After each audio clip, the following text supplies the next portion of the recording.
I'd like you to think of a time, right? Can be from the past, can be from right now, here in the present. So a time where you found yourself at a crossroads in your life, right? An important juncture where you perhaps had a really important decision to make, right? And potentially you have a split, right? In the sense that there could be one decision that was a very risky choice, right? But one that you're certainly interested in, and one that is perhaps a safer choice, right? The more rational choice, perhaps the more financially viable choice, right? So has everyone thought of that moment? Yes. I want to see several nods. It wasn't hard for people to come to that moment, right? Anyone need a bit more time? No? Okay, so hold on to that moment, right? Keep it, right? This is an image that we're going to be working on throughout the entire talk. Now start to ask yourself, what path did you take, right? Why did you take that particular path, right? How do you rationalize it to yourself, right? How do you feel when you're brought back to that particular moment? Do you look back perhaps with a sense of wonder and awe, how all the stars aligned, right? That you were brought exactly to the place where you needed to be, right? Or do you actually look back with a degree of sadness and regret, right? And I'm sure we've all experienced that in our lives, right? Were there missed opportunities? And I can share a personal experience from my own life, and that was the decision to become an academic and a teacher, right? Very difficult decision. Why? Well, I just didn't want to do it. Number one, because my parents were teachers, right? That's a big no-no, right? If your parents do it, you don't do it. But I'm sure many of you have followed in the footsteps of your parents in some way, shape, or form. And number two, I just didn't want to do anything, right? I was too busy trying to become famous, as you do when you're between the ages of 16 to 24, right? With no power comes absolutely no responsibility. That sounded brilliant to me. So the plan was to go to university, right? I went to the University of Toronto, get my BA, get the piece of paper, get my parents off my back, right? Go enjoy my life. And if I did need money, I was actually going to retrain to be a chef, right? So there was my set goal, right? My set plan. Things started to shift in the first 2 years of university, right? So at the end of the first year, I started to really enjoy it. I really got into the academic work, loved the environment. And I remember actually having a session with my TA, not to discuss anything about history, but just to discuss, well, how do you know that you're supposed to be an academic, right? How do you begin to pursue that path? And he paused for a second, and then he said, just very surely and eloquently, he said, you do not choose academia, academia chooses you, right? So you do not choose academia, academia chooses you. So those are very wise words. Second instance was just a moment of recognition, right? Someone just actually believing in you and giving you some encouragement to follow a certain path. So I was, by the end of my second year, I had finished a course with a professor called 10 Days That Shook the World, PA 104. I saw this professor at the end of second year in his office. I knocked on the door. I asked him, do you remember me? And oddly enough, he said, yes, I do remember you. And I asked him, give me a job. I almost demanded it, so give me a job. And he paused for a second, and he said, right, you come to my office next Wednesday, right? And there, from that moment, I became the youngest research assistant in the history department. We're working on things together, and there comes a point where he's reviewing my work one day, and just very flippantly, very nonchalantly, he said it as a matter of fact, if you don't do your PhD, what a waste that would be, right? So that just moment of recognition of someone saying, listen, there's something you can do here. And that completely changed everything for me, right? So that brings me to this point, right? I'm on the precipice, right? I'm on the edge of something. A decision has to be made, right? What compels me to jump, right? And what I'm suggesting to you today, right, is an important part of the individuation process is to take that leap. And there's the crucial point, right? Making the decision to follow through on that point, right? To become an academic, to truly devote myself to my study meant sacrificing a lot of things. Sacrificing time with friends, right? A very close-knit group of friends. Socializing, drinking, right? Everyone likes a drink here now and then. But also not necessarily giving up music, that was a part of it, but giving up the dreams I had associated with music, right? That had become interconnected with that. So when that doubt crept in, I realized, you know what, it's time to stop. I can't pursue this. The dreams I had associated with something else might be achievable through another means. And I quit my band at the time, which is a big thing, because it was the first band where I actually started making money, right? I wasn't losing money. I wasn't playing to 2 people in the crowd, right? There were at least 20 people, so I was making money. And off to the library I went, right? There's that. Now, does that mean I'm individuated? Hell no, right? Look at me. Do I look individuated to you? Right? Absolutely not, right? For Jung, individuation is a lifelong process, and if anything, it's not something that you can achieve within your lifetime. So the first thing, what this talk is not about, it's not about me giving you the steps to the individuation process. How do I become individuated, right? Absolutely not. More than anything else, right, the talk is about how you might benefit, right, or the utility of using Jung's idea of individuation as a framework for your own psychological development, of understanding your life trajectory. But I also want to think critically about the concept as well, right, and that's the kind of academic in me. This means asking some very difficult questions about individuation. Number one, is it an elitist project, right? Is it only for the few and not for all, right? Is it this kind of heroic, singular endeavor that many people describe it as being, right? And third, is it actually possible today, right? Because if you look at Jung's definition of individuation, it has a particular context, right? It's steeped in romantic philosophy, right? It meant being able to escape to nature, right? To just kind of turn yourself off, right? And be one with your surroundings. Is that actually really possible in our highly technological world, right? Are we ever that disconnected? So, some important questions to ask. By the end of the talk, you'll have sufficient information at your disposal to come to your own conclusions. That's the hope, at least. Right. Anyone know who drew this picture, by the way?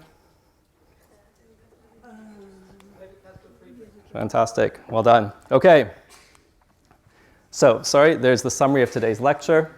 Right. C.G. Jung, 1875 to 1961, a Swiss psychiatrist and founder of analytical psychology. And that's it for the biographical details. Now, a few general words about the development of the personality and how this is understood in Jung psychology. Arguably, Jung psychology is a psychology of the whole life, right? Now, many Jungians, perhaps uncritical and informed Jungians, would say that Freud strictly only focused on childhood, right? Poor Freud. Right? Then again, he said a lot of bad things about Jung as well. I think it's a misrepresentation of Freud, but he does emphasize these stages of psychosexual development that range from birth, childhood, to adolescence, right? So there's certainly a focus in Freud on that key stage. And central to this is the resolution of the Oedipus complex, right? Where the desire or the yearning for the affections of the mother actually leads the child into conflict with the father.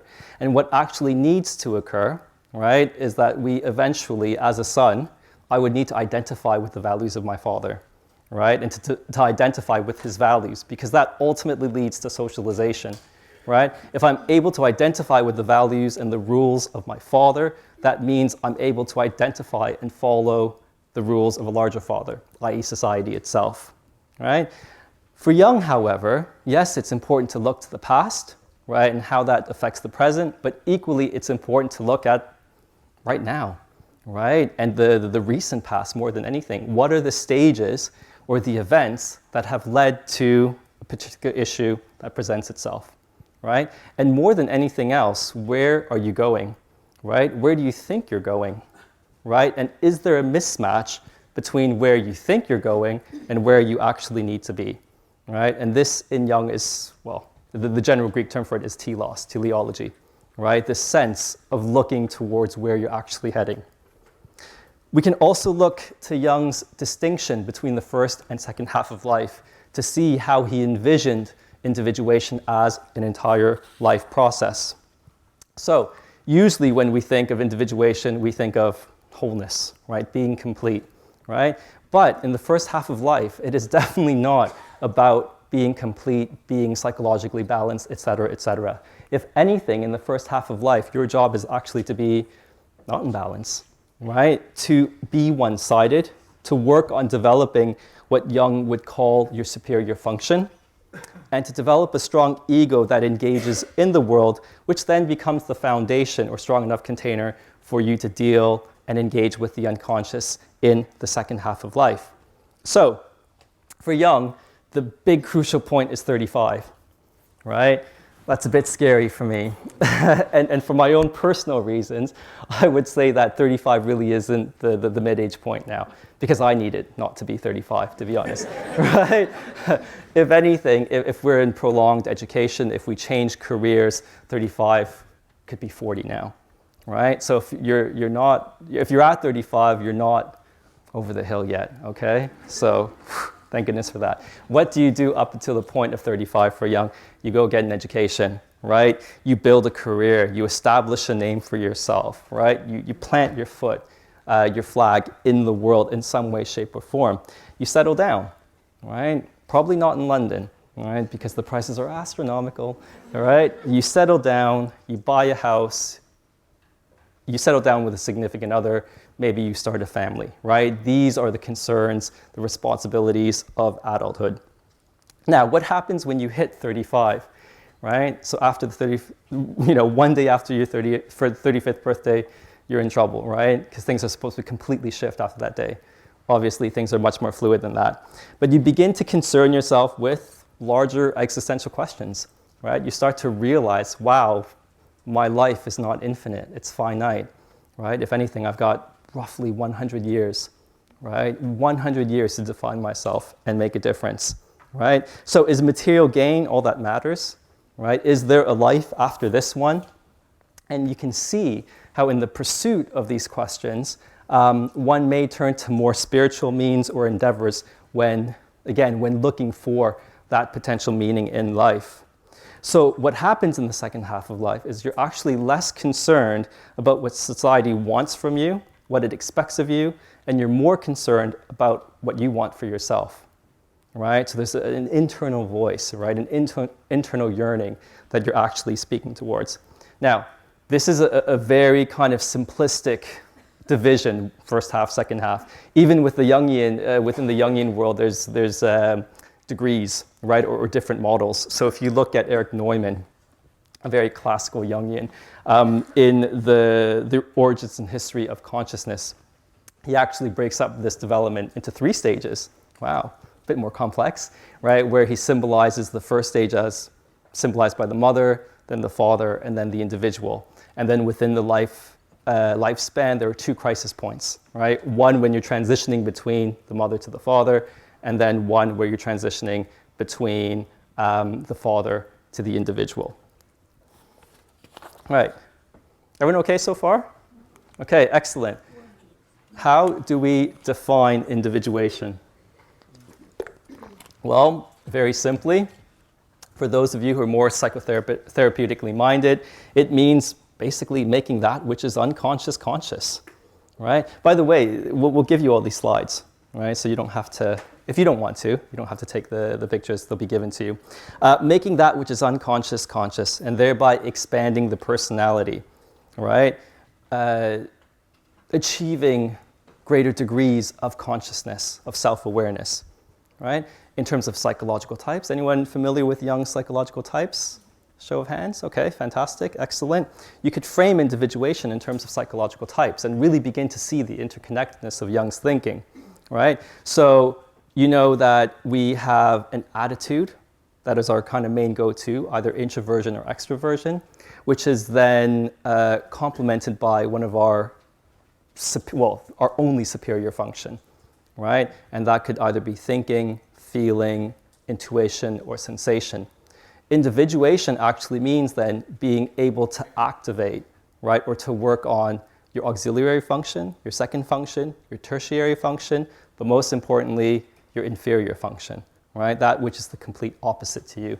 Because in the inferior function, you will begin to find the gap, right? The doorway that's been left open, i.e. the doorway to the unconscious, right? What else do we think about very generally when we think about individuation? Fulfilling and realizing your innate potential, right? Very interesting idea. We'll expand on that.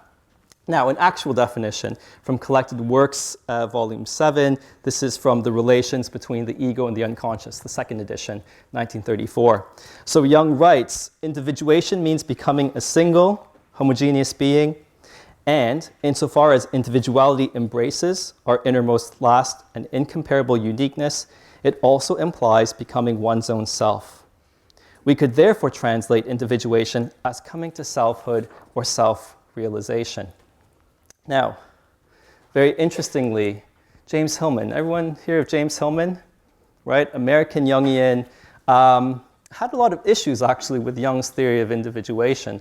I mean, first and foremost, he critiqued Jung, or this theory, in saying that it's another myth that we just live by, right? And it becomes stagnant to a certain extent. And if anything, if we're looking at individuation as a structure, it actually doesn't reflect reality, where life is plural, fluid, changing all the time. Right? So more than anything, it's imposing a stricture and a structure rather than reflecting the complexity of life. But in his book, The Soul's Code, he gives a very interesting example, right? He calls it the acorn theory. And really, the acorn theory is another way to say individuation, in my estimation. So what happens when you plant an acorn and you cultivate it, right? Don't answer that, because the answer is right here. Right? An acorn turns into a mighty oak tree, right? Now, like all trees, it has the qualities of treeness, right? You have some roots here, trunk, some branches, leaves, foliage, etc., right? But no two oak trees are ever the same, right? Every oak tree will have something that is unique about it. So extend that to this idea of individuation. There may be a pattern to what individuation looks like, but how that is experienced and lived is unique to each and every individual. No path towards individuation will ever look the same when you look at them in detail, although they may share structural and thematic similarities, right? So one thing that we actually all share in this room today is that we're all conducting an experiment, right? We are conducting an experiment on how to live a full and integral human life, right? That's the kind of general sense of interconnectedness, the general pattern, if you will, but how we live that truth, right? How we go about conducting this experiment and what we achieve, that will be different. Just as the destiny of the oak tree is already inscribed in the acorn, so the greatest version of you is already written within you, right? That's a very nice, romantic thought. Right? Your greatest potential is already inscribed in you. And your job in life is actually to heed that call and to actualize and realize that fullest potential. Right? If you don't, well, shame on you.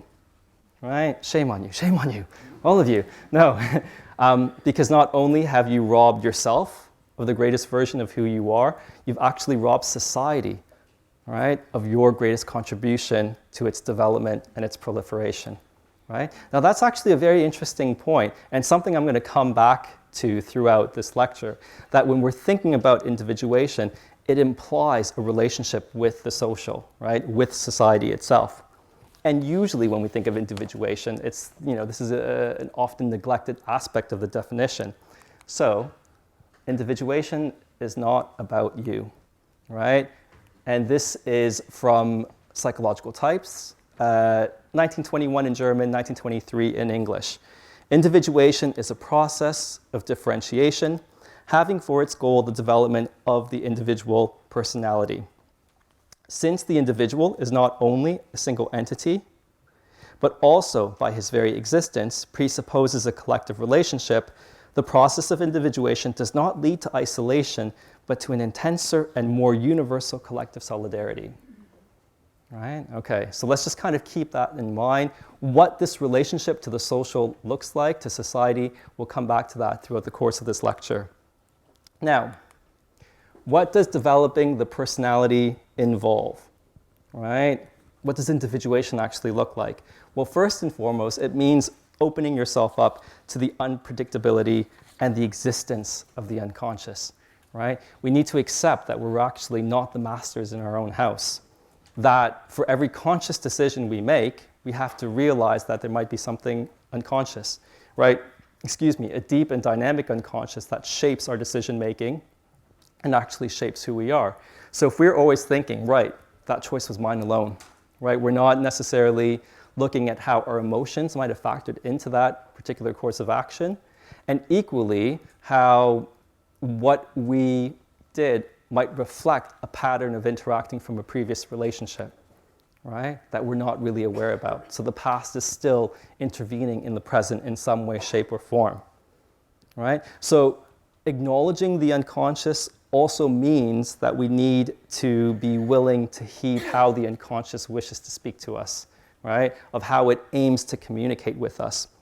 This is usually through dreams, right? Fantasies, daydreams, slips of the tongue, and also synchronicities, right? So what is a synchronicity? Anyone know what a synchronicity is? Save the shovel. Yes. A causal event. Yes, an acausal patterning of events, basically where an inner reality is met by a physical manifestation of that reality almost simultaneously, right? So you're almost being hit over the head twice. There's something internal, psychological within you, you're thinking about it, and lo and behold, all of a sudden, as you're thinking about it, boom, right? There's an object or some kind of transpiring events that will bring that psychological reality to the forefront even more so, right? We'll come back to synchronicities. Now, sometimes embedded within dreams are signals that one's life trajectory is not as it should be, or that a new possibility awaits if only the individual would recognize and heed what the unconscious may be showing him or her. Equally, through your dreams, there might be warning signs that are coming, right? That you're actually not on the correct path. And one example I love giving is of one of Jung's patients who dreams of a train, right? So he's running. This guy's running, needing to catch the train desperately, and he's already, he's always being stopped in some way, shape, or form. He gets to the train station, he sees that he's missed the train, right? It's actually leaving. But he realizes that train is actually running on a huge S-curve, right? And that's actually moving quite fast. So what he realizes is that once the train hits the first corner, what's going to happen? It's going to topple over, right? And what this man doesn't realize is that he's the train, right? The train is actually signifying him and his life trajectory, that he was climbing too fast, he wanted too much out of life, right? He was always thinking of advancing without realizing the detriment to his own psychological health and really also to his own personal limitations, right? So the dream is a warning. It's a warning that if you keep going on like this, you're going to break down in some way, shape, or form, i.e., the train is going to fall over, right? And this is exactly what happens to this particular individual, right? So we need to be open to the ways in which our dreams might be communicating something about our life trajectory to us. And also, many of us want control over our lives. Like I wanted control over my life, right? Go to university, finish, be a chef, eat lots of food, party, right? Whatever the dream was back then. But your best laid plans may not work out the way you think they will, or as they should, but it's exactly what you might need at that particular time. And that's very tough to let go of, isn't it?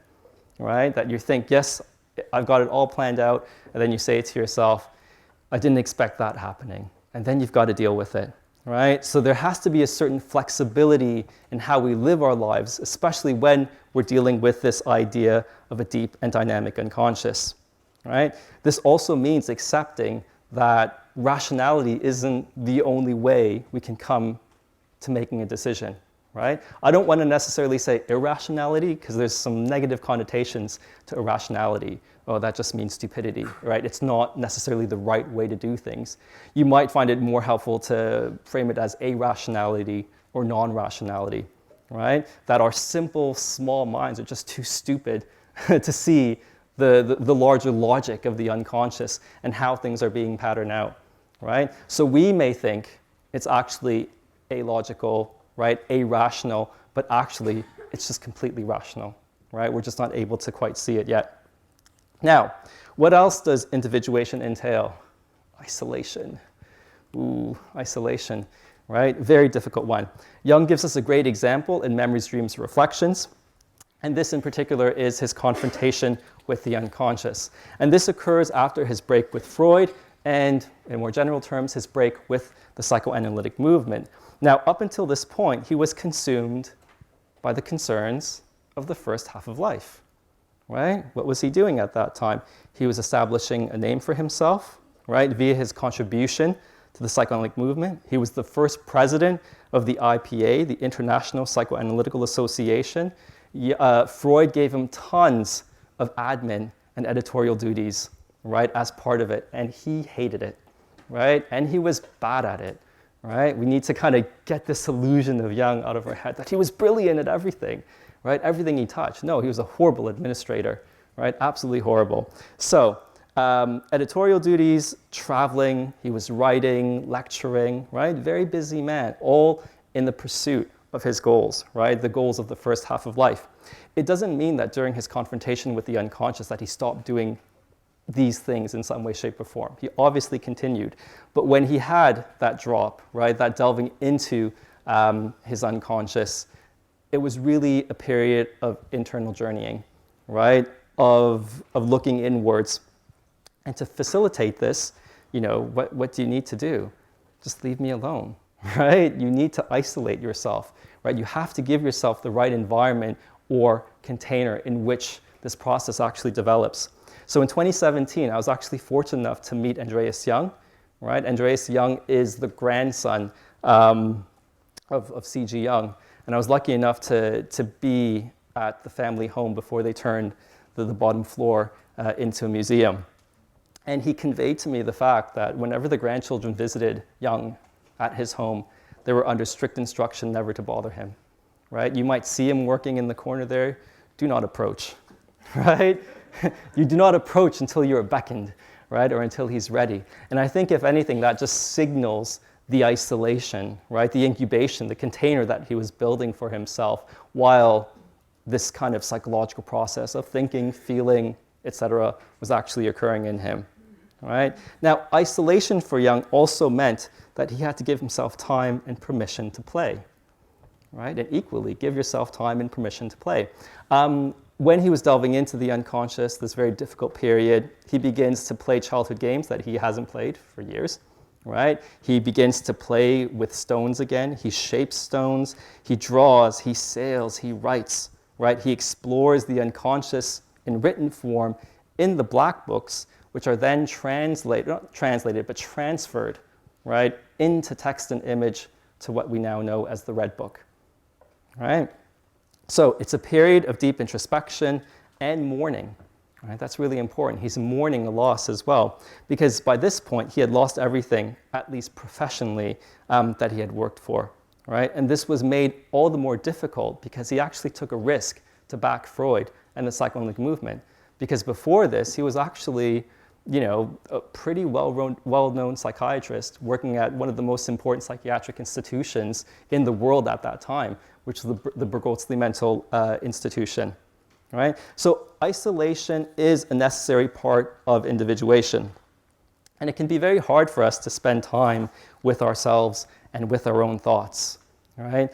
And what Jung is saying is that one actually needs to be okay with oneself. Right? You need to be able to face that within yourself, to ask difficult questions of yourself, but also to ask whether your values align with those of the collective, right? Because usually there is a mismatch between what you feel is right and what the collective feels is right. So let's give you a quick example. How many of you, show of hands, work for an organization, a mid-sized to a large organization? Whew. Yeah, tough one. Sorry about that. You might enjoy it, actually. Don't know that. So a typical scenario, you're at your meeting, right, with your manager, and everyone is just laughing at your manager's jokes. Oh, Jim, Jessica, oh, ho, ho, ho, ho, that's so funny. That's brilliant. Tell me again. All right. Makes me sick a little bit, but anyways. Right, so you're at this particular meeting. Now, in the midst of all this kind of, you know, jovial interaction, the manager says, this is the new plan. This is the course of action we're actually taking. And everyone is dutifully just jotting things down. Yes, yes, yes, must do this, right? These are the action points involved. Who's going to be doing this? Delegating the work. And you might be the only one in the room who actually starts thinking for a second, hold the phone, right? What is actually going on here, right? Do I really think this is the right thing to do, right? And a conflict actually might begin to emerge. Now, you might not raise your hand and say completely, I disagree with you, you're all idiots, we're not doing this, right? Because you have to preserve yourself to a certain extent. But you might actually begin to raise your hand and say, listen, can we just talk about this first? Right? Before we decide on this particular course of action, can't we just open a space for discussion, right? And what usually happens, everyone just gives you the evil eye.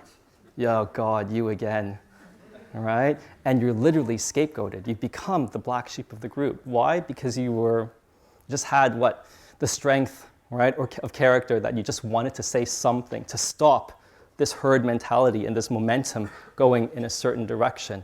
And what happens then at your annual review, right? They write down, you're not a team player, right? You just didn't get that raise this year because guess what? You're not a team player. B, you're obstructive, right? So it's a very, very difficult and challenging situation because as much as we probably want to identify with that, black sheep mentality of someone who can think outside of a herd or a group, we actually need relationships, right? We need meaningful connection with people. And when people actually other us and disidentify with us in some way, shape, or form, that's really tough, right?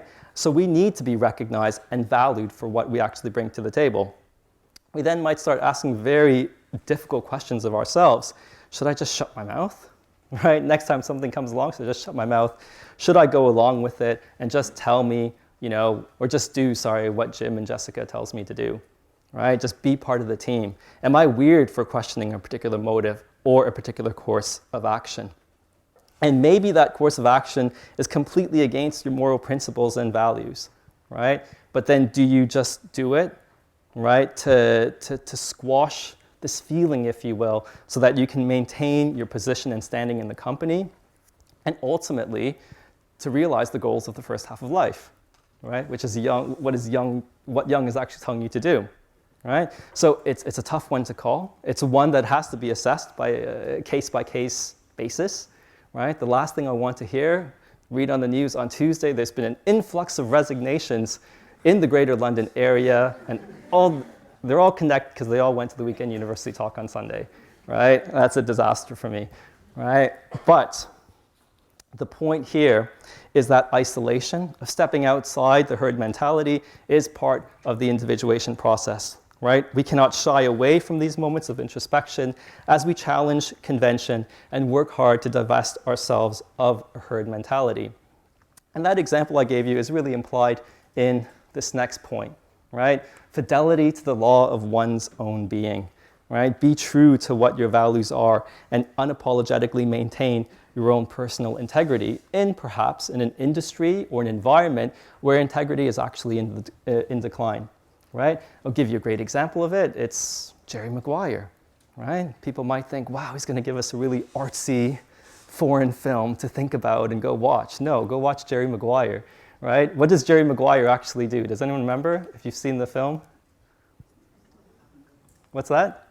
What film? Jerry Maguire? Yes.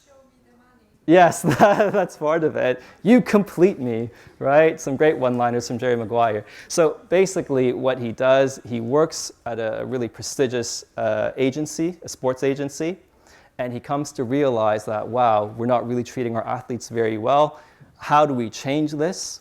We have fewer athletes, we make less money, but we build stronger relationships with our athletes, with the people we're working with. Right? And everyone's applauding him, right? On the persona side of it, on the face of it, and then he gets fired. Right? There you go, Jerry Maguire in Individuation. You never thought you'd hear it, right? Now, let me make this clear, right? Maintaining your integrity and working against the herd doesn't mean that we shouldn't be aiming to contribute to collective life in some way, shape, or form, right? And Jung really says a lot about this, avoiding individualism, right? What is individualism? Individualism is the pursuit of individual rather than common or collective goals or interests, right? You could understand it as egoism. You can understand it as a severe form of narcissism, right? That ultimately what people are seeking are their own self-interests, right? So it's almost an abnormal degree of selfishness. Jung makes a really important distinction between individualism versus individuation, right? So he writes, individualism means deliberately stressing and giving prominence to some supposed peculiarity, rather than to collective considerations and obligations. But individuation means precisely the better and more complete fulfillment of the collective qualities of the human being. So, crucial to individuation then is a contribution to improving society in some way, shape, or form. What is an internal journey of self-discovery needs to be translated into cultivating the greater good in society, right? So the cycle of realization goes something like this. You go to therapy, right? You engage in a Jungian pathway, if you will, of self-discovery. You benefit greatly from it, right? And once you come out of that, you start to realize and you look around, wow, other people are suffering as well, right? So this needs to be translated into you doing something for that larger society. And what you may begin to realize is that actually a lot of the stuff I was working on, right, a lot of the things that I was actually hung up about, I'm not alone. I actually share this with a lot of people, that people are actually having the same hang-ups, the same issues. Now, you could be an uber Jungian, right, and you could say, wow, man, that's archetypal, right? That there's kind of this collective essentialist structuring principle binding everyone together. But equally, you could just see it as something structural to society, right? That in the process of socialization itself, we're bound together, right? Because there is something, if you will, that is contributing to this overall sense of sadness. So what do you do? For post-Jungians like Andrew Samuels, this basically leads to political action, right? So you move from a concern for yourself and improving your own life to improving the life of others through rectifying, right, activism, if you will, those issues in society that have actually caused those disparities, right? That has actually caused that sadness, right? So you move from improving your own life to improving the life of others through political action. And that's why Andrew argues that analytical psychology and politics are actually interconnected.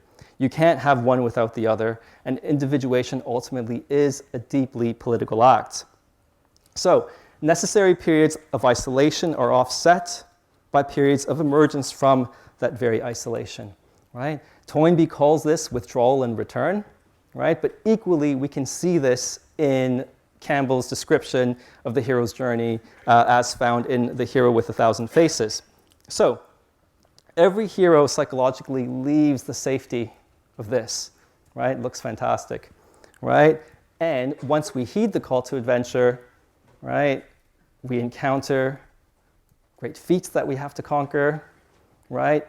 More journeying, battling the great beast, right? Whatever that may be, right? Defeating the beast, winning the treasure hard to attain, a new dispensation, a new insight, and, this is often the neglected bit, actually bringing that back to the betterment of society, right? So you see in this little picture, this person is not alone, right? There's actually other people involved, okay? So an important step to emphasize in the hero's journey, and indeed the individuation process, is to actually heed the call to adventure, or stated another way, to actually make a conscious moral choice, right? Now, why is the hero's journey so important to understanding aspects of Jung psychology?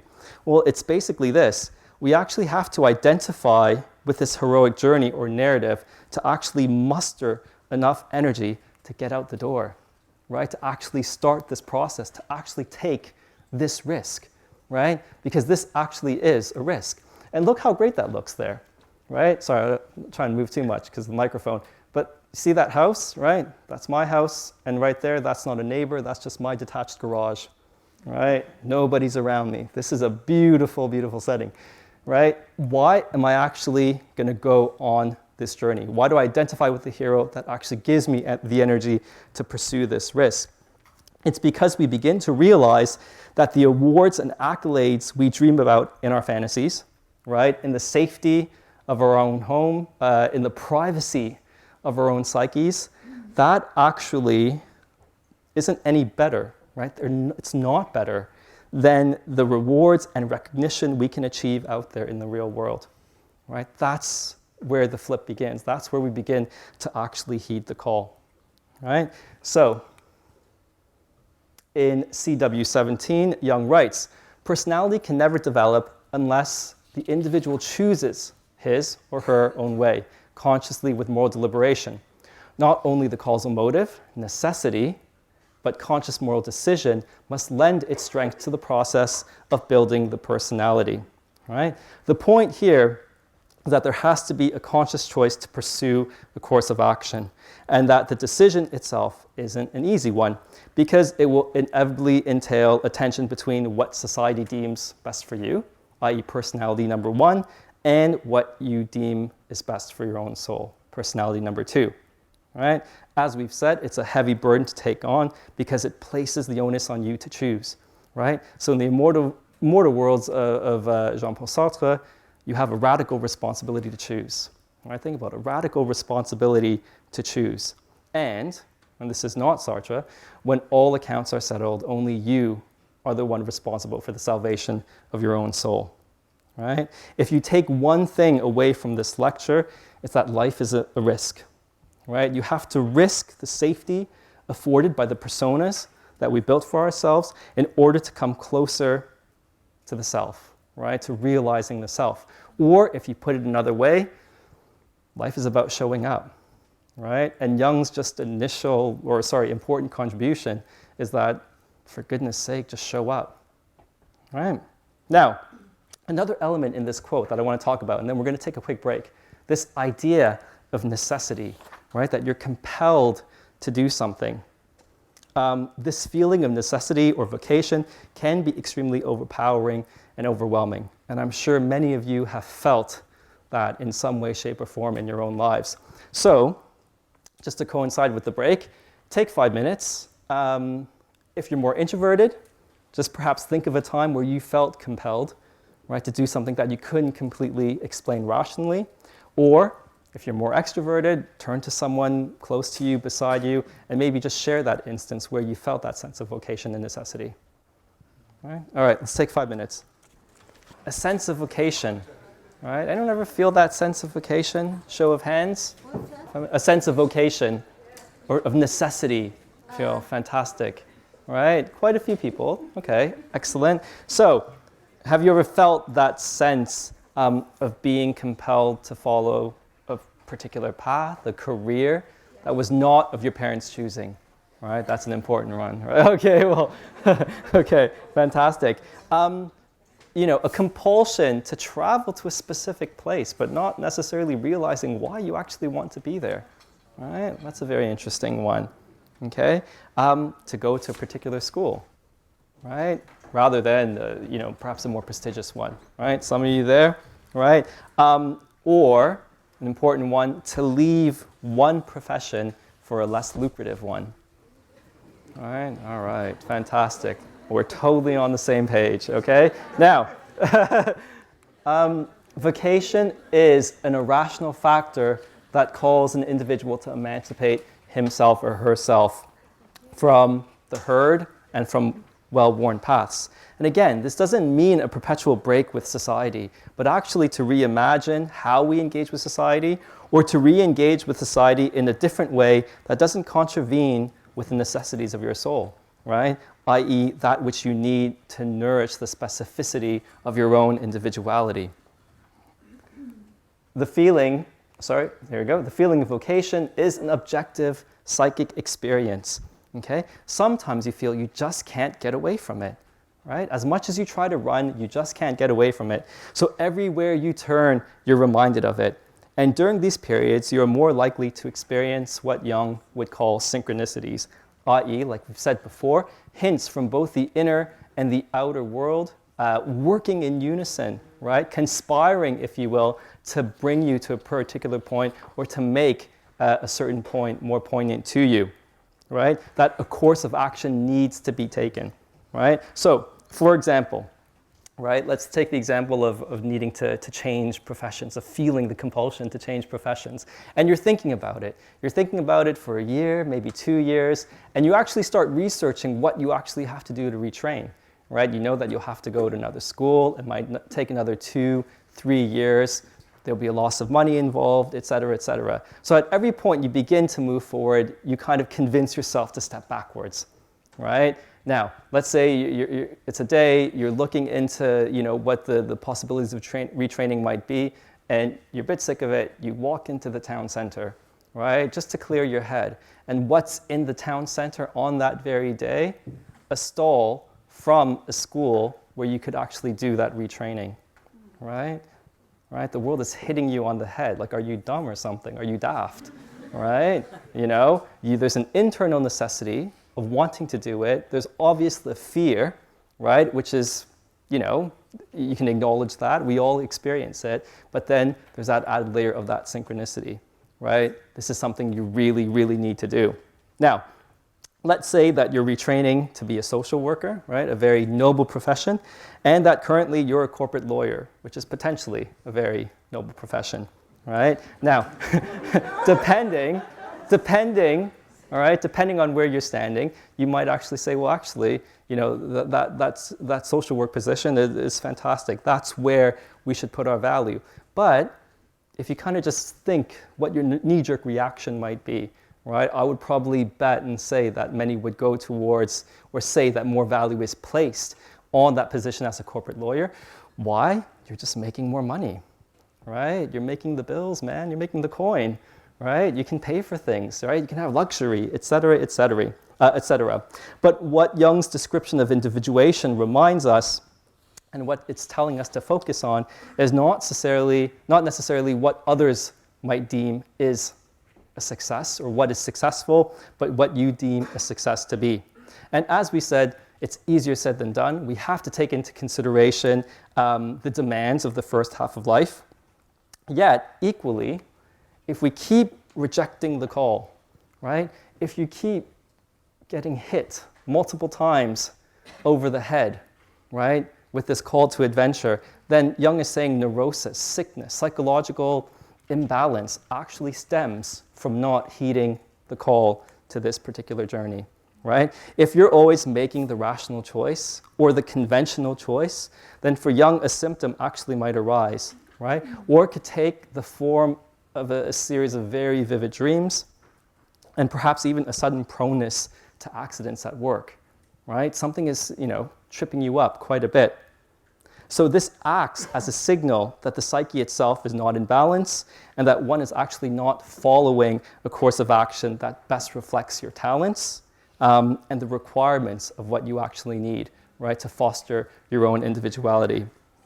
There are, however, some important dangers, or inherent dangers, I would say, to thinking of your life in this way, right? It's all not, roses when you're thinking of individuation, and I want to kind of turn to that now.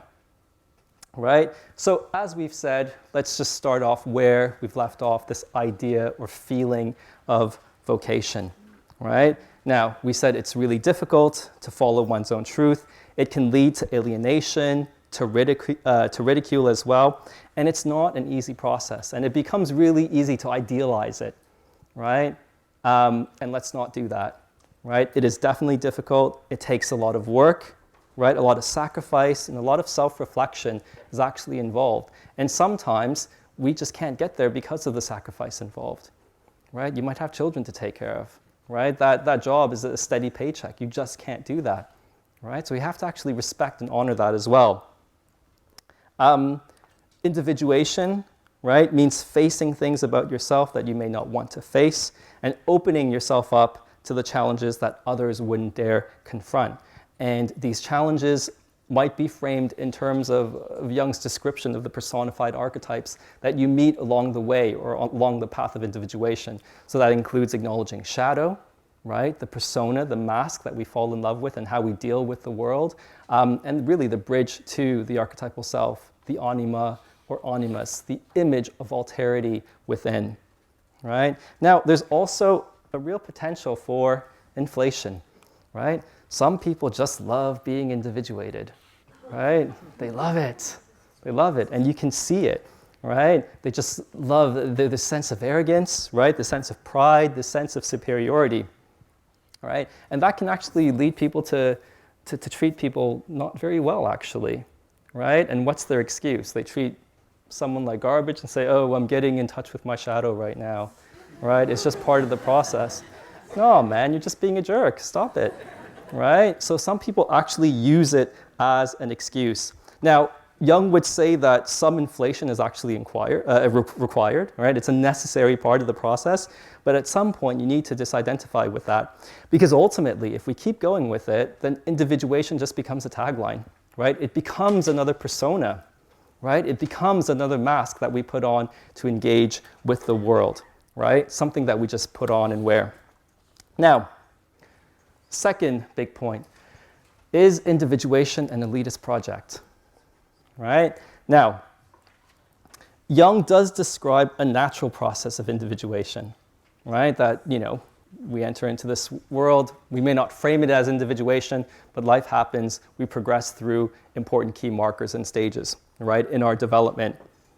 But usually, individuation is achieved in the context of Jungian therapy, right, of Jungian analysis. So, a caveat before I begin this. I'm going to give you a very exaggerated example, right? But I'm doing this to actually make a point, right? Which then forms a foundation, if you will, of further discussion and critical thinking, all right? So, how much does individuation cost, all right? How much does therapy actually cost? Now, a few things about my numbers and estimates here. So first off, classical psychoanalysis or Jungian therapy, they will demand 4 to 5 sessions a week, but it's actually not the reality now, okay? There are other trainings, other modalities, other forms of psychotherapy that you can take that won't demand that level of commitment, that actually realize it's just not possible, right? So in a lot of therapies, you'll see maybe 2 to 3 sessions a week, right, as the base minimum. In some therapies, it might be only once a week, right? That's absolutely fine. There are therapies out there to kind of fit the hectic lifestyle that we live in. But I've just chosen 4 just to kind of, put the extreme example out there. 50 quid a session. I know of good friends and colleagues who charge more. I know of good friends and colleagues who charge less, right? Who are also therapists, by the way. I'm not a therapist. But if we look at that 50, it's just kind of a baseline estimate. And it's really important to note, too, that many therapists will actually offer a sliding scale of fees. All right? So what that basically means is that you're, let's say, not earning a great wage right now, or that you're a student, right? What you negotiate with your therapist is that, okay, I'm at this time of life. Right now, 25 is the amount that we agree on. But once your financial situation begins to improve, 50 is my fee, right? So just to let you know, a caveat, there is that kind of flexibility, right? But again, I'm giving you an extreme example, right? £50 per session, 4 sessions a week, that's already £200 additional, right, that we're looking for per week, right? Yeah, potentially, or you have to have enough disposable income, right? So 200 per week times 4 weeks in a month, roughly, that's £800 per month, right? If we look to the entire year, I've given you 49 weeks. How did I come to that number? 52 weeks in a year, 1 week for Christmas. Give your therapist a break for 2 weeks, 49 weeks in a year, all right? 49 times 200, £9,800 per year, okay? Now, some people may think it's, affordable, some people less affordable, but I think the point here is that it's not an insignificant amount of money, okay? It's a considerable financial investment. I do not have £9,800 in my pocket right now, although I wish I did, okay? So we can all agree it's not chump change, all right? Now, some people might counter that and say, well, actually, Kevin, do we put a price tag on our mental health and our individual development? And that's actually a really important point. If people want to invest that money and have that money to invest in themselves, fantastic, right? I think and actually, to be fair, when people begin therapy and then issues of money actually come up, that resistance is actually a doorway into looking at the transference and countertransference. That money often becomes the excuse of not to continue therapy, and it actually might be hiding something else that's not about the money at all. Okay, so money is psychologically very, very powerful. But again, the reason why I'm doing this, right, is just to kind of expose perhaps some of the assumptions behind individuation that we're not actually looking at, right? Now, as one of our colleagues said here, is individuation only for those who are rich or for those with enough disposable income? Jung himself grew up poor, right? From a very poor peasant family. But how and when do his fortunes change? Yes, when he marries into the Rausenbach family, right? The second wealthiest family in Switzerland at the time, right? How did they make their money? They made their money through agricultural machinery in the first instance, and then making very smart business decisions and investments, right? And one investment they actually made was into, not that I have one, a Swiss watch, right? Swiss watches and timepieces. So when Jung is using that precision timepiece to conduct his word association tests, that's Emma's, right? That's from Emma's family, right? Now, take this one step further, right? Perhaps extreme for some people, but let's go there. Can we say that Jung's drop into the unconscious was made possible because of Emma's family's wealth, right? That he could do it because he could afford to do it, right? He still made his own money, right? He still went to see his therapies, but everything else, right, is ticking along in the background. So if I'm struggling to make ends meet, am I going to be reflecting on the ways in which the self manifested in my life this week, right? Perhaps yes, right, for some. More likely, I would say perhaps not. I'd ideally be focusing on paying rent, right? Rent or the mortgage, buying food, taking care of my loved ones, right? So I'm not belittling the theory of individuation itself or the important role and place of Jungian analysts, right? Far from it. I have a high degree of respect for these ideas and for the profession in general. But I want to play devil's advocate and to expose some of the unexamined assumptions we make when we're actually discussing individuation, right? It's not just about individual superiority, right, at the personal level, that I can take it, that I can traverse this very difficult path, and that makes me elite in some way, shape, or form. It actually boils down to financial elitism as well, okay? I also want to stress, by highlighting this example, is the importance of the mundane, right, and how we actually should knock the mundane, right? There's a really famous book written by a Jungian colleague named John Beebe, and it's called Integrity in Depth, right? But I would also say integrity in the mundane, right? What does individuation actually look like for each and every individual, right? So those mundane responsibilities, why can't that be individuation, right? Why does individuation have to have that sense of grandeur and those heroic qualities that we usually attribute to it, right? It's great for the ego, right, to think that we're actually doing something heroic all the time, but it's just not necessarily the case. And perhaps it's more about reframing the narrative and how we actually see it. So it's more about our ability to see the heroic in the mundane, right? And one thing I really want to hammer home today is that maybe just individuation is the everyday, right? It is the mundane, it is the ordinary, right? The process also, as I said, is highly subjective depending on the person, i.e. how each person lives out those core themes or steps that may be attributed to the individuation process. And really, I want to emphasize the importance of respecting and honoring that variance, right? So I'll give you an example. Someone suffers from agoraphobia, right? Fear of being in crowded spaces. And this person works really hard with a therapist, perhaps without a therapist, right? But with family, friends, with support. One day, that person is able to actually step into a market square, right? That's individuation for that person. Who are we to knock that? Who are we to say otherwise, right? So it's just again, to hammer home the point that what individuation looks like is going to be very different for people, and we actually need to respect that, right? So it doesn't have to be that grand gesture that will leave an imprint on the history of humanity, right? Now, third, Jung valorizes the individual over collectivity and submission to convention, and this is commendable, right? So it kind of goes something like this. You know, you are the maker of your destiny. By the sheer force of your personality, your tenacity, your will, you will be able to achieve great things if only you put your mind to it, right? See, believe, achieve, right?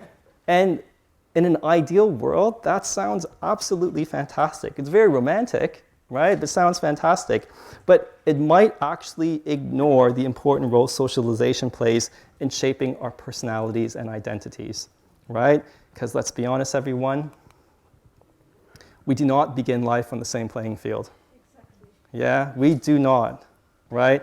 All these ideals about being able to achieve what you want, right, to reach your potential, it assumes that we're actually all equal. And I'm sorry, we're not. We do not begin on the same footing. And this is just intersectionality, right, of looking at gender, race, class, nationality, sexual orientation, ability, and disability.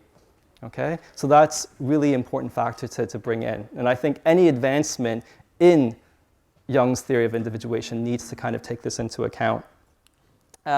Fourth, right, is individuation a singular, heroic endeavor, right? This is certainly part of the mythology, right? So in Memories, Dreams, Reflections, quote unquote, Jung's autobiography, it's not, right? But let's go with it because there are similar lines of thinking throughout his psychology.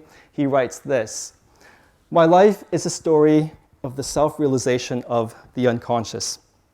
Everything in the unconscious seeks outward manifestation, and the personality too desires to evolve out of its unconscious conditions and to experience itself as a whole.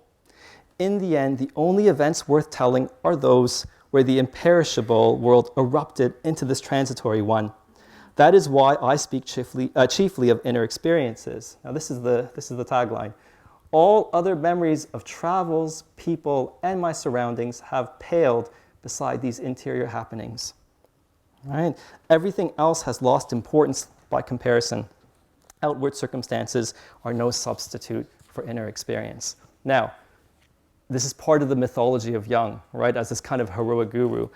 Scholars like Alan C. Elms, Sonu Shamdasani, right, who's perhaps the most important Jungian historian alive today, they've really exposed that, you know, at the heart of this, even if you look at Memories, Dreams, Reflections, Jung had additional chapters about his relationships to other people, right, that they were meant to go in, but because of various editing and pressures, these were actually taken out, right? But the point to emphasize here, if we just go strictly on this quotation, right, where we're actually only seeing other people in terms of our own individual development, I mean, that's a pretty shitty thing to do, to be honest, right? Does it do justice to the extent to which Jung's own life was shaped by other people, right? The support his wife provided in light of Jung's infidelity, right?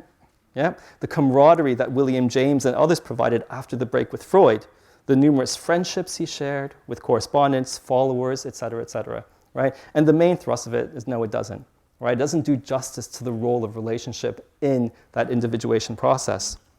So I think, and I'm not alone, right? People like Pauli Young-Eisendrath way before me have said things like this. It's more helpful and relevant to see individuation as a relational process, i.e. that we are nourished by being in relationship with other people, right? When archetypes are not dealt with, right, for Jung, they're actually projected onto figures in the real world. But this doesn't mean that we disrespect those people, right? These people are not just hosts, right, or empty bodies that lead to our own individual development. So we have to respect these individuals who possess the very qualities that allow us to work through our personal psychology, right? They matter, they have their own lives, they have their own hopes, their own fears, and in turn, they will be implicating others in their own individuation journey, right? So what we actually end up with is a network of relationships, right? An intricate web of interconnectedness that is really summarized so succinctly by this image of Indra's net, right? So if we look at this, so it's obviously a web with some dewdrops on it, right? Let's say we're positioned here, because I like being a big raindrop, right? I like the idea of it. So I'm placed here, right? And it's a unique position, but I'm connected to the entire whole. And if I look at this, right, where I'm positioned, actually my image is reflected in all others, right? And the reason why I'm unique is because I'm positioned here, but in this larger web of interconnectedness and relationship. And I think that's really a strong image of what individuation actually is in practice, right? So, individuation is by extension not unitary. It necessitates and implicates others. Even in therapy, right, in the clinical setting, you're not alone, right? Because individuation is actually facilitated through what? Through a relationship with another person, right? And that's the interaction between the therapist and the patient, analyst and analysand, however you want to call it. So, having established the importance of relationships to individuation, an important and final question to ask today is whether fostering such relationships is still possible in a highly connected and digital world where integral relationality seems to be on the decline, right? It seems we prefer to interact with our devices, that we actually interact better with our devices rather than others, right? Being in relationship with others and being in relationship to the physical world around us. Now, as we've said, individuation in Jung's time meant being more attuned with nature, as he was, and as many romantics were, and being able to escape for periods of reflection. And this is still possible, right? I mean, we still go on vacation, right? Don't we? Right? We still go hiking, camping. Yes? Can I show hands? Like camping? Yeah? Okay. But what's the difference? Even with no reception, we'll take our devices with us, right? And even when we're doing our best to spend time with our loved ones, we are checking our emails because we know if we don't clear up some of those emails, by the time you get back, you're going to have 300. You're going to have to clear them up then, right? I mean, looking at my phone, I'm being persecuted. I've got 3 new messages, right? And once this is done, I'm going to open this up and I'm going to look at those emails, right? And probably scratch my head and say I can deal with it until Tuesday. So there is the real difference, okay? We're never completely switched off.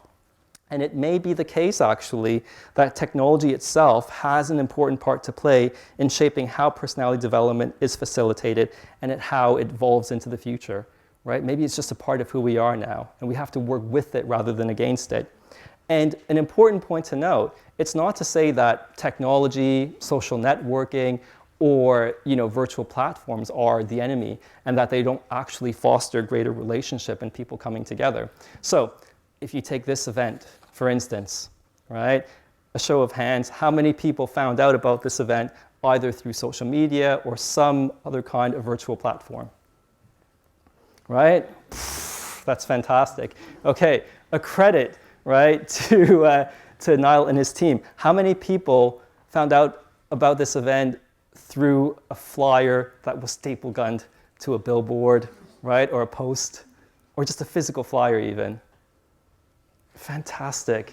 Niall and your team, you've done your job, all right? You've got that staple gun, you're just out there putting on the street. Fantastic, okay? But that just proves a point, all right? That at its best, social media is very powerful, right? And it can be a platform that actually brings people together so that we can be in greater relationship and in discussion with each other, right? But are the developments in how we communicate, so via Twitter, Snapchat, right? I don't even know what Snapchat is, but the kids tell me it's important. Okay, emojis, likes, these very kind of simplistic ways to convey emotion, all right? Are these the most conducive for cultivating the level of depth and understanding that are so central to individuation? Right? To overcoming this overall sense of disenchantment and moral malaise that has been made all the more prevalent by the worst excesses of a neoliberal society, right? So in general, people are sad, right? People are sad because people don't come together, and we have a collective responsibility to do something about it. The digital worlds we've created are part of the problem and a reason why people aren't relating integrally to one another. Equally, however, these digital worlds can be part of the solution, but it's up to us to define the parameters of how this actually can be, right? How it's actually going to look. And this is my final thought. If one thing remains clear, Jung's theory of individuation is important now more than ever because of the very context in which we currently find ourselves. All right, thank you very much. Thank you.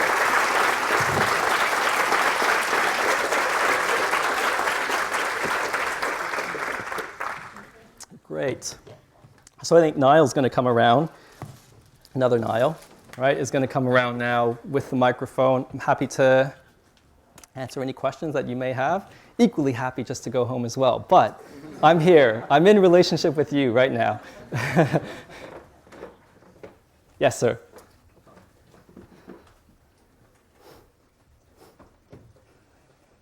Hi. I've got a question about the two Carls. So you talked about Carl and individuation.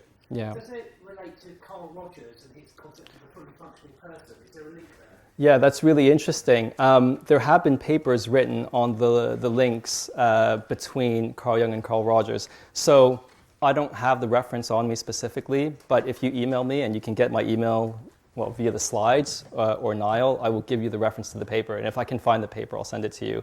But though I don't know enough about Carl Rogers to comment, but some work actually has been done there, right? So there's definitely something there.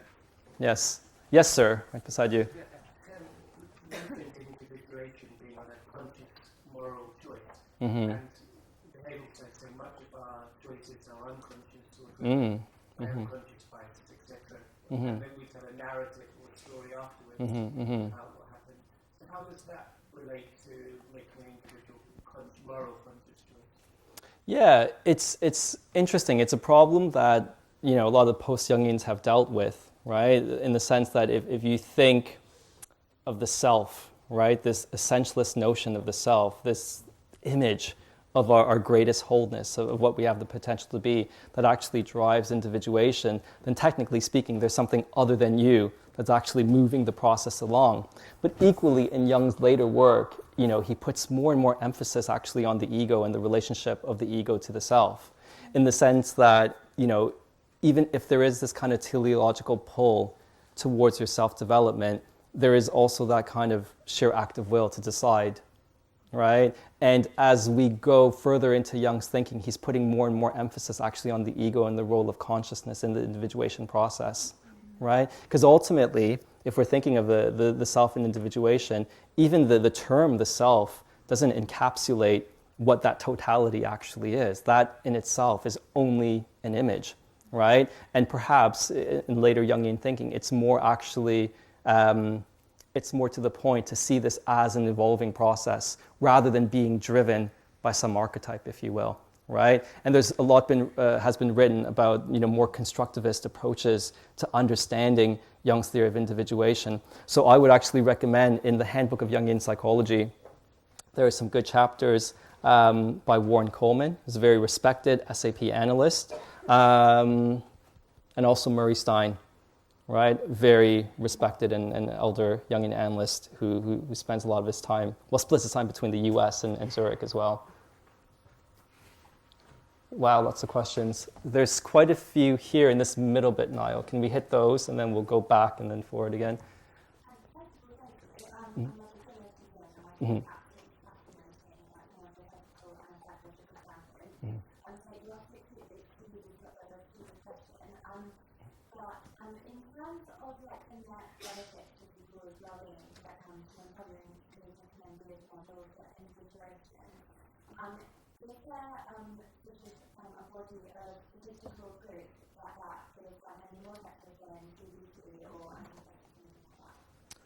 So, thank you for that. You should be joining the MA. Actually, is my first gut reaction. So the question was: is there actually any statistical evidence to show that what happens in Jungian therapy is actually more effective than other modalities that have been accepted, let's say, by the NHS more widely, like CBT? There was one article published by Hessler, Reosler, right, looking at the efficacy of Jungian therapy and actually how it might save money in the long run. So again, if you email me, right, I will send the paper directly to you because I have it, right? So there is evidence, there is a growing body of evidence. It's still scant, right? But it's certainly there, especially as people begin more and more to realize, some of the cracks within CBT, because it's been with us actually for a while now, right? And although people, are able to adapt for a certain period, people come back for more sessions. And if people come back for more sessions, then technically it's not as cost effective. Right? So we have quite a few in that middle position. So one colleague there, and then I do want to go to the back, and then we'll move back to the front. Yes, this gentleman, and then the lady just behind. Yes, you. Yes. Hi, yeah. So thanks for the talk, very interesting. I'd like to ask you about you say that individuation is conducted in the context of lots of relationships.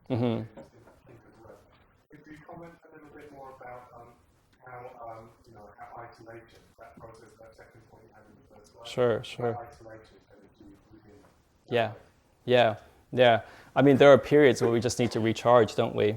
Right? And symbolically for the Jungians. Oh, sorry. The question was, I've kind of emphasized individuation as being a network of relationships. So how do we then kind of integrate this emphasis on isolation as well? Because there seems to be potentially a contradiction there.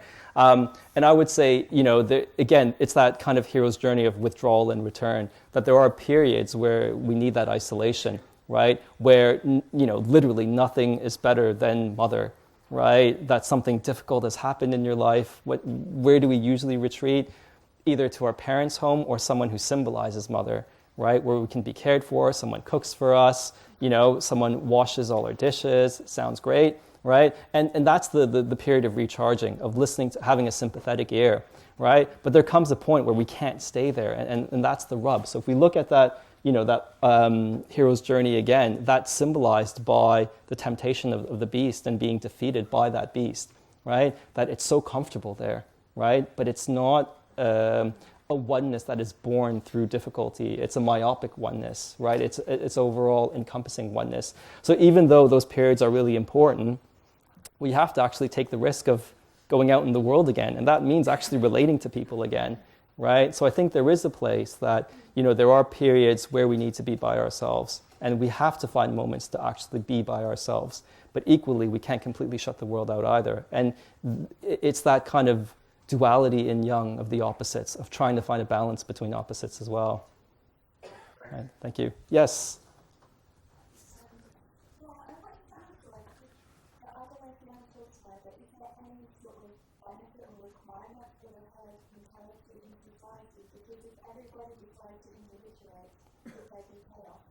I also want to just add, is individuation only possible in a modern sort of globalized capitalistic world? Because how does one know that their Catholic identity might be a writer, or they have this inner drive to doctor, for example, or to heal people?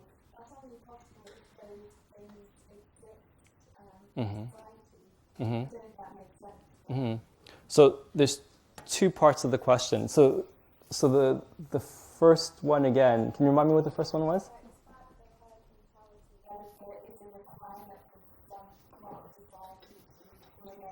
Yeah. That's a very interesting question, actually. I mean, it would be horrendous if everyone was individuated, right? Because nothing would get done. Absolutely nothing get done, because most of them are intuitives anyways.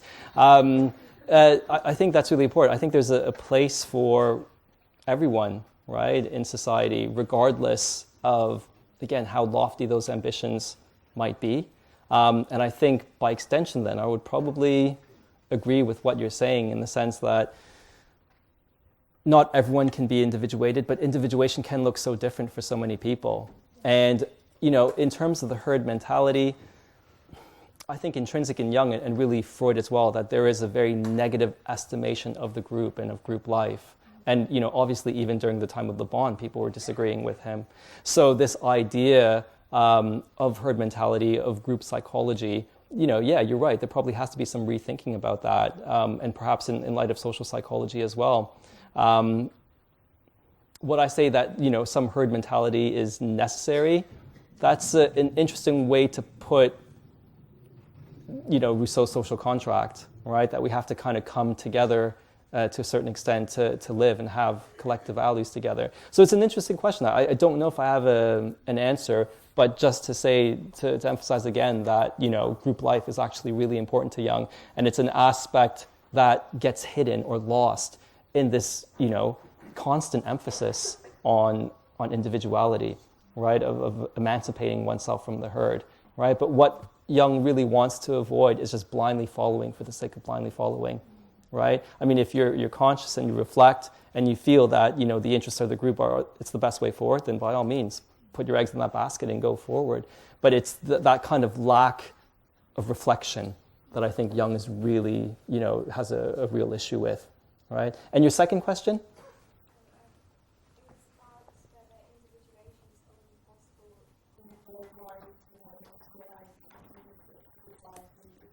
Yeah. Sure. Sure. Yeah, I think that's a really good point. So the question is individuation only possible in a global network society where certain professions actually exist, right? So the answer to that is, it's a very interesting question. When Jung discusses individuation, he actually turns to religion and religious development quite a bit, right? And he looks to the deeds, the lives of religious leaders as a framework for individuation. So I think the answer to that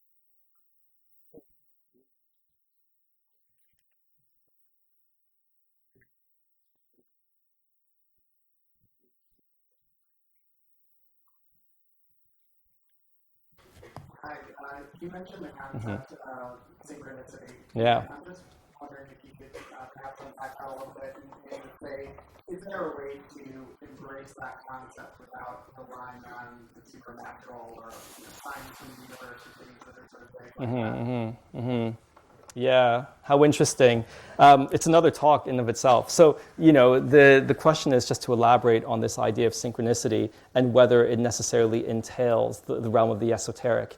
Because I think if it entails the realm of the esoteric, and what you're saying there is that, people will just drop off because you don't have that kind of scientific validity. And initially, Jung was actually, at pains to link it to Rhine's parapsychological experiments, right? That, if someone is conducting an experiment, I'm looking, there's a barrier between, let's say, yourself and me, all right? You're looking at certain cards, you pull them out, right? And my job is to guess what shape it actually is, based on a certain number of shapes that are actually in the deck. And they found that initially, when I actually started the experiment, I was more engaged and excited about it. I wanted to see that connection.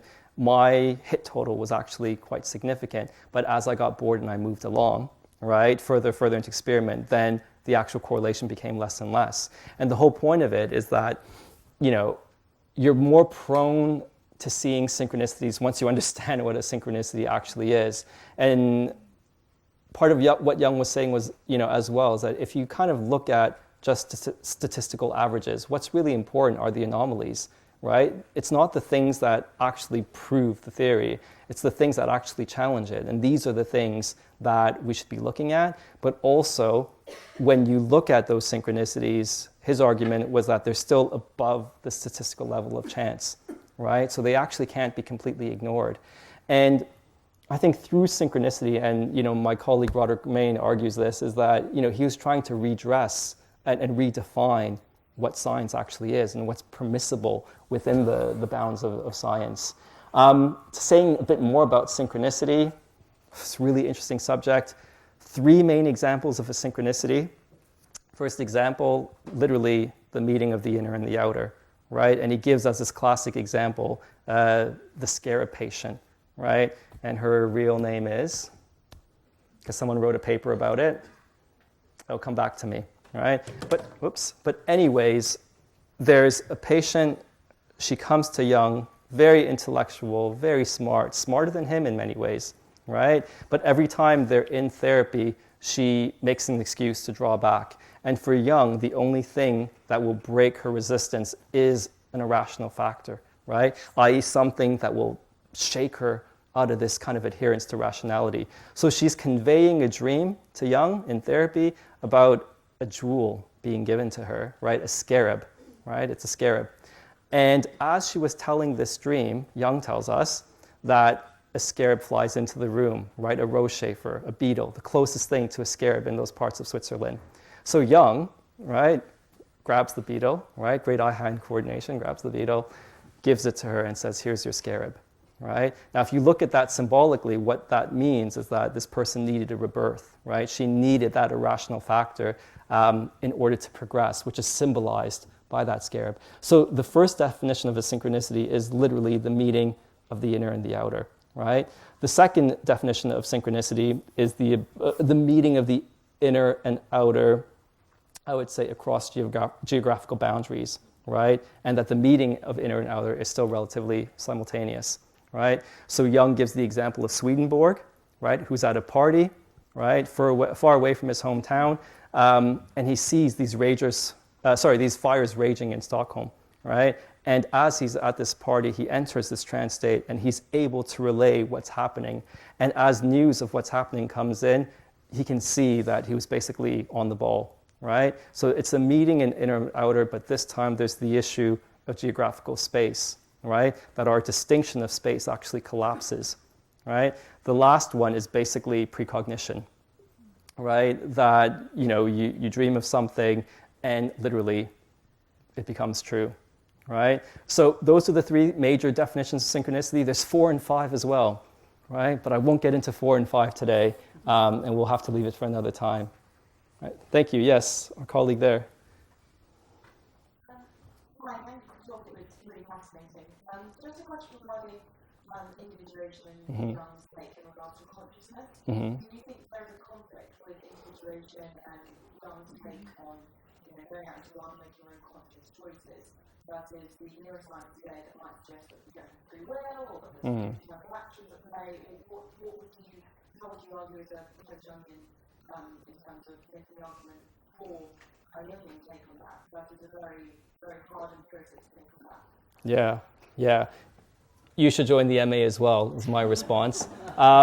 So the question was, how do we correlate or take into account, this kind of classical theory of individuation that I put forward and more complex developments in the field of neuroscience, right?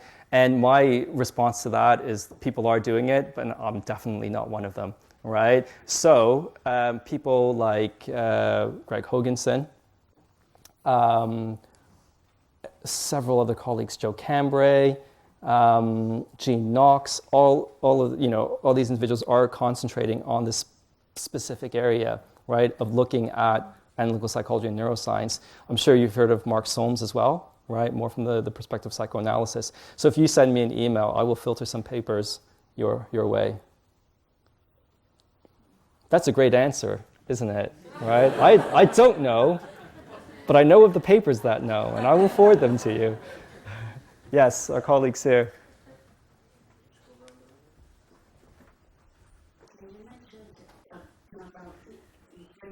Yes. Yeah. How could you say more about that and say what your idea would be about how it's related to social media and how that affects it? Social media, that's interesting. So the question from my colleague here is about the role of inflation in the individuation process and how we might kind of connect that with social media. I'll take a stab at it. Inflation actually is necessary, right? Because you're working towards something. You have to be inflated. You have to have an ideal image of what you actually want to become. So, from my personal example, that professor who recognized me, he became my image of the self, right? Literally a father figure. And I had to have that initially, right? To want what he had, right? In many ways, in order to propel myself to get to that point. So there is that sense of inflation that I can do this. You know, I can be taking his position literally, like killing the father, right? Very Oedipal, actually. So there's that role of inflation. Where do we see inflation today? I mean, my knee-jerk reaction is actually to look at celebrity culture, right? And not necessarily what we take away from it, but our fascination with celebrity culture, because we look at these individuals as symbols of the self, right? Of things that we actually attain to. Can that propel people to achieve what they achieve? I would say yes, to a certain extent. Again, my reference point would be music, right? That there are many instances where a new and upcoming band will say, I was in the mosh pit when Tool were playing, right, at Somersault Festival, and that propelled me to do what I'm doing today. So I think there can be real positives to that inflation, but it has to be very controlled, realistic inflation. That there is that moment of participation mystique, of connection, right, if you will. But equally, there has to be a going backwards and say, listen, I'm not Danny Carey, I never will be. God bless me. You don't know that reference. Danny Carey's the drummer from Tool, by the way, right? Untouchable. But anyways, right? Yes, next colleague. I've just recently completed the master's in psychosynthesis psychology, and it was founded by Professor Jolie, a contemporary of Freud and Jung, and he was a lifelong friend of Jung, he spoke Sternberg and Jung. He also had a lot to say about individuation, which is called psychosynthesis. Culminates psychosynthesis, Sure. more like the first half of the year, and transpersonal psychosynthesis. Sure. He was the pioneer of transpersonal psychology 50 years before Huxley, really. And my question is, why is he never mentioned? Why is he not studied so much? So the question is, there seems to be a lot of connections between some of the thinkers that we're looking at today and the founder of psychosynthesis. You said, what was his name again? Yeah. Sure. Sure. I think it's a good point to bring up, because a lot of the historical work within our field is actually exposing the extent to which Jung may have taken ideas from other people, right? Or that there was a larger milieu, and Jung and Freud and whoever else were just kind of nodal points in this larger context of development and narration, if you will. I don't know of any papers that are written on the topic specifically, but I would certainly welcome those developments and that kind of research, just because, again, for whatever reason, Providence, etc., these founding fathers have this mythology behind them that have propelled them to this status. And a large part of the academic work is to kind of knock that down, right? To say, actually, there were other people involved. A large movement within the Jungian circles right now is to actually show the extent to which the women of analytical psychology contributed and developed Jung's thinking, and that literally he took ideas from other people without giving them due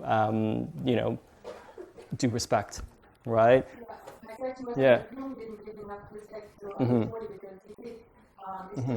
Psychosynthesis is a lifelike movement. It's can be studied in 2 or 3 places around the world. Sure. And it was surprising to me that it's so little mentioned. Yeah, and again, it's not my area of expertise, but knowing that there are people who are invested in this and can research it further, I think the important role then is to, for people like yourselves with that expertise, to put it out there in the world and to shed further light on it. Thank you. Yes. I'm intrigued by the problem of individuation. You mentioned earlier, you're not a team player as one, and you said you're obstructive. Yeah. It's very personal to me, because Sure. I face the same sort of problem. Yeah. And I wanted to take an example from history, a famous example from history, Socrates, who fitted into that particular problem. What do you think he could have done differently that would have solved his problem? Because passionately he felt about what he was saying. Comment on that. Sure, that he was willing to die for it, basically. Yeah. You know, he could have done something based on the research and what he'd been talking about, and do the same sort of thing, but in a way that he could integrate better with society and be more accessible. So is the question the kind of this thought experiment of how Socrates himself could have avoided his fate and the kind of principles that he stood for, right? It's a good question. I think people decide to do what they do, right? I mean, he obviously chose to drink that poison to make a point, right? Because it was the center of his philosophy, actually. Again, I'm not the expert. I do remember reading, quite a bit during my BA. And sometimes that kind of integrity and sacrifice is exactly what's called for. It's a very extreme example, but the contexts are different as well, right? What perhaps was the only way to make a significant point and to make a stand back then may look somewhat different than what it is now, right? It's hard to say how Socrates might have,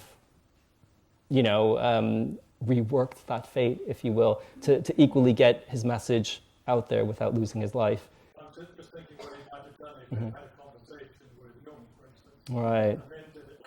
Yeah, interesting. I'm not sure what Jung would have said. Yeah. Right. Thank you. Hi. Yes. I was just wondering about the cultural sensitivity of the Jungian theory. Like, for example, how would this individuation, how would it work in the context of collectivistic culture? Where, because basically, if you think about it, then our current Western individualistic culture is something that allows for this endeavour Sure. individuation much more. Yeah. Than, like, for example, collectivistic culture where you can have more pressure for cohesion Yeah. from your environment. Yeah. Yeah. Yeah, no, it's a great question, great comment. So basically, our colleague is exposing the fact that it's a very Eurocentric idea, a very Western idea of individuation. Because well, I don't know if it wouldn't work. It would have to take a different form, right? But, I'm not well versed in what those other pressures might be. So, from my own experience, growing up in a Chinese family, you're right, there is more of an emphasis on the group life, right, of the good of the collective rather than the individual. And it was that tension of obviously, being a Westerner, Canadian, growing up in a Canadian context, but then also growing up in a Chinese family that threw up a host of issues. My response to the question, again, is that, Jung took a lot of inspiration from Eastern thought, right? Whether or not he did that responsibly is definitely up for question. So if you read people like J.J. Clark, he'll look at Jung's Orientalism, right, the Eurocentric nature, and really the racist nature of his thinking in many ways, shape, or forms. But it doesn't mean that we should throw the baby out with the bathwater, right, that it can't be developed in certain contexts. We have colleagues working around the world, right, with Jungian ideas. And the very fact that Jung was open to Eastern thinking and philosophy meant that there was, at least in his mind, some form of connection. Whether or not he worked it out fully, right, is probably no is the answer, but it really is up to others then to kind of work with the ideas, to extend the ideas. The concern is, and I share your concern, is that really does it just kind of lead to another form of appropriation, right? It's another civilizing mission, if you will, of imposing Western ideas on the East and other cultures. And again, that's something that needs to be taken into account of. I know from, within psychoanalysis, a lot of work has been done to question whether or not the Oedipus complex is universal, right? And looking how, in different contexts, there might be an inkling or an idea that's the same, but the exact configuration is actually different, right? So I think it's important just to kind of hold that tension and to take into consideration all the good things that you've noted about context. Because I think embedded in Jung's ideas themselves is an appreciation for context and history. When we look at his distinction between the archetype and the archetypal image, right? The archetype in and of itself is unknowable. We only begin to know one aspect of the archetype through its manifestations in culture as archetypal images, right? Thank you. next time. Thank you very much for the talk. It really resonated with me. My question is Jung's concept of individuation the same as Maslow's concept of self-actualization, or is there attributes as well, are they? Yeah, a lot of, so the question is, there seems to be many similarities potentially between Jung's idea of individuation and Maslow's idea of self-actualization, right? And I know, again, especially within the psychology of religion, people have compared those ideas. I can give you the references, right? But I, for one, am not the person to answer it. But I think, if anything, it seems that there is this kind of general concern with framing individual development. I mean, we can think of Erikson as well, right? And 7 stages of development. So it seems people want to frame it, that they're seeing something. It's just kind of, they might be doing it in very different ways, or they're, very similar ways, but with small nuances here and there, right? And maybe it's worth quibbling about, maybe it's not worth quibbling about, but I think that's something embedded in the history of psychoanalysis itself. It's because the gains are so small, right? That we keep quibbling and fighting about it. So, for instance, comparisons between Jung and Klein, they're there for the taking, right? But it's very hard to find a very good comparison and a robust one between those two thinkers. So I know of, a few book chapters in the psychology of religion that will discuss Jung and Maslow together. And again, if you email me, I can give you the reference to that. I don't think I have a scan of that one, though. Yeah, thank you. Yes. So there was a question around individuation and its effect on individuation. Yeah. My opinion might be that actually social media companies and consumer companies have proceeded and pretty active in advancing their understanding of federation of individuation. By this thing, you become more individual. It's a micro substitute for the heroes called, as you speak for it. Now, my opinion would be that we shouldn't let those people be the most advanced and active institutions. If you also agree that all your thought beyond which institutions and whose responsibility is it to promote and advance the pursuit of individuation? Yeah, so the question really is about